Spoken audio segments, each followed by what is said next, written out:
So, Mark, what's your favourite place to holiday? Favourite place on the planet has to be Cape Town. Because it's a bit more expensive to get there. It's very good value for money when you get there because everything's quite cheap. You know, three-course meal is about £8.50. But it is spectacular. The beauty of the place is phenomenal. Table Mountain sits in the middle of Cape Town, and everywhere you go and you look up, you just have the most incredible views. So I suppose favourite place on the planet, other than my home, of course, with my family, would be Cape Town. What's the best holiday you've ever had? Best holiday. My honeymoon was pretty amazing, actually. We went off and, very luckily, we went to Malaysia, to a place called Pangkor Lao, where it was just, you know, as you can imagine, you know, sun, amazing idyllic beaches, a bit of pampering. I mean, I'm not very good with the massage thing. I feel a bit uncomfortable, but I had a warrior massage, which made me feel really manly. Have you ever had any holiday nightmares? I've only ever had once to ask for a sort of change of location. We went to... a while ago, in the olden days, I went to a place in France, and you know it looked beautiful on the website, and then it was next to the sort of the main road, the A3 or the M3. Let's make it a motorway because it was noisy. So it's the only time I've had a real holiday night where I thought I can't stick it. I've done a few things, you know, backpacking. On my year off, I did by mistake in the gap year fall into a geyser and burnt my legs and spent 6 weeks in hospital, but that obviously was, you probably could term a holiday nightmare, but I quite enjoyed it. You know, it was free accommodation in New Zealand, lots of nurses running around after me. I read a few books. It was a really interesting place to be, actually, because it's a very Rotorua is where I did it, and there's a lot of Maori people, and it's a kind of quite a interesting society, and there were people sort of coming in with bottles in their heads. And is there anywhere you definitely wouldn't visit?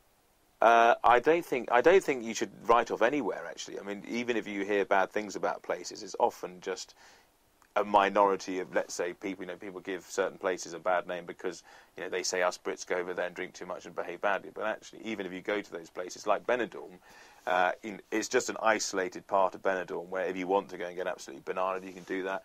And sometimes, obviously, certain small minority people, you know, let themselves down. But I still got this amazing amount of things to do in Benidorm. It's beautiful, sunshine. It's very, you know, almost guaranteed, and there are theme parks all over the place. So for a young family, a great place to go. So no, I don't think there's any place I'd write off, even if you've heard some bad things about it. There will always be certain areas or certain things you can do in one of these places that will be worth doing. Do you like adventure holidays, or are you a beach bum? I'm a bit of both, actually. I'm confused. I'm a schizophrenic. I'm a holiday schizophrenic because, though I love doing the adventure stuff, I kind of went off to learn to skydive and I'd sort of like to climb mountains, and then I got married and had children, and I'm thinking perhaps I shouldn't be doing these things. I mean, my instincts are I'd love to be on an adventure holiday, but I guess bungee jumping with 3 under 2-year-olds is slightly, you know, not that I bungee jump with them. I mean, now I have them. It's probably irresponsible. I've got to be a bit more careful. But no, I mean, in essence, I like a bit of adventure, but I don't mind sitting on my deck chair reading whatever it is, the Da Vinci Code or Harry Potter. What a shame there are no more. You're following in your mum Judith Charmers' footsteps by presenting Wish You Were Here. Has she given you any advice? She does give me, every time I went somewhere with Wish You Were Now and then, I'd ask her, what do you remember? And she used to say nightclubs. I thought that's not what you want to hear from your mum, you know. You want to hear that she's a respectable citizen. But the main advice she always gives me is to slow down, speak more slowly, which of course I'm not doing now, and smile more, which I am. But she gives sort of broadcasting tips rather than holiday tips. I mean, I haven't talked about holiday tips since I saw on a Graham Norton show, and he said, you know, what's your top tip? Only pack 1 pair of knickers.